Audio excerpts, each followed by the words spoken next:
Bonjour à tous, nous voilà réunis une fois de plus autour de mes digressions sur les contes mythologiques, les contes grecs, parce qu'ils font partie de la base de notre culture, mais à la lumière de la Bible.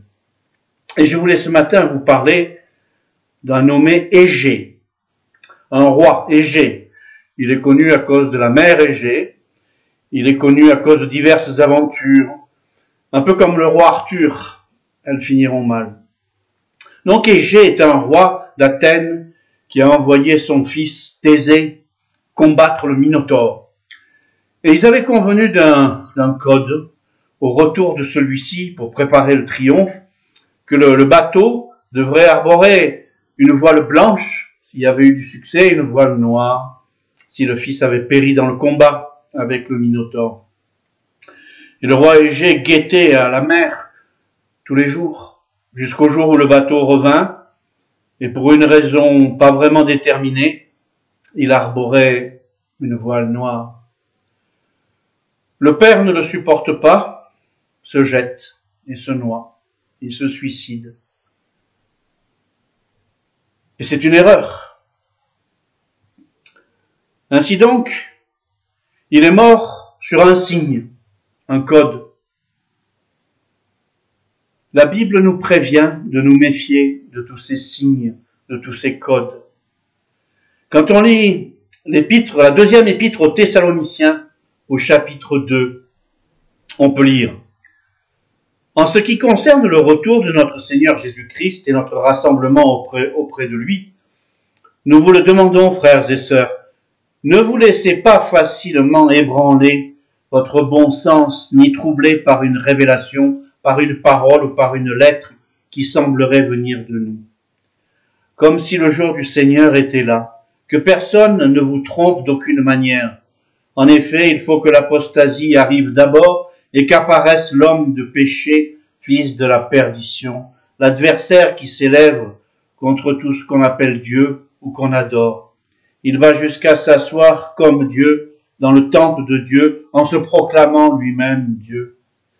Ne vous rappelez-vous pas que je vous disais cela lorsque j'étais encore chez vous?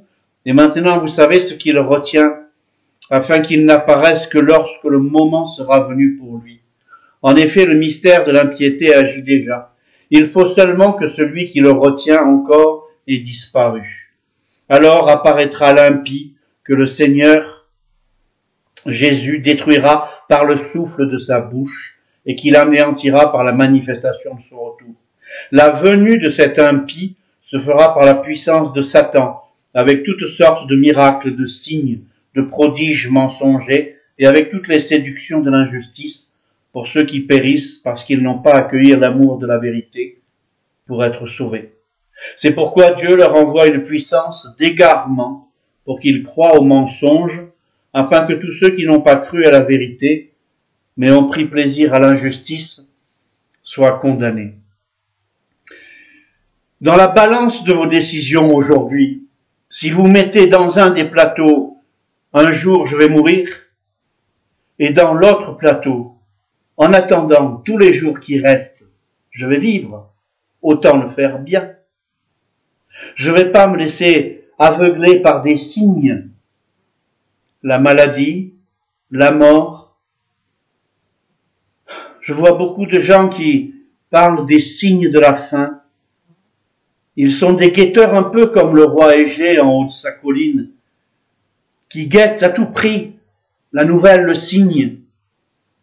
Au lieu d'attendre et d'être simple et de voir son fils revenir victorieux, il est mort pour une idée.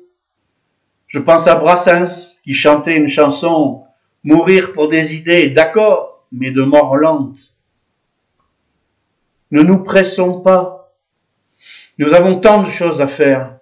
Aujourd'hui encore, vivre bien. Et tous ces signes qui sont là pour nous troubler, je vous ai dit, l'épidémie,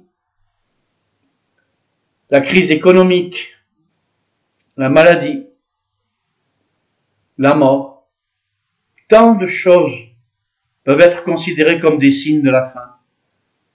Mais Jésus lui-même a dit qu'il viendrait comme un voleur pour nous surprendre. comprendre. Donc mon plateau, dont je vous ai parlé tout à l'heure, il penche largement du côté de tous les jours qui me restent à vivre. Que je les vive bien, heureux, au service de Dieu, de celui qui attend du témoignage et du service. Il rétablira sa gloire au moment où il le décidera. Je n'ai rien à hâter, je n'ai rien à précipiter. Pas plus qu'Éugène s'est précipité dans la mer, je vais me précipiter dans des signes qu'on appelle apocalyptiques et qui en fait ne sont là que pour troubler le monde. De la sérénité, de la joie, qu'est-ce qui est prescrit d'autre pour guérir? L'attente du Seigneur ne se fait pas en fonction de mon calendrier ou du calendrier qu'on essaye de m'imposer sur TF1, BFM ou que sais-je, quelle autre chaîne. Non, je suis prêt à résister et je vous invite à résister avec moi.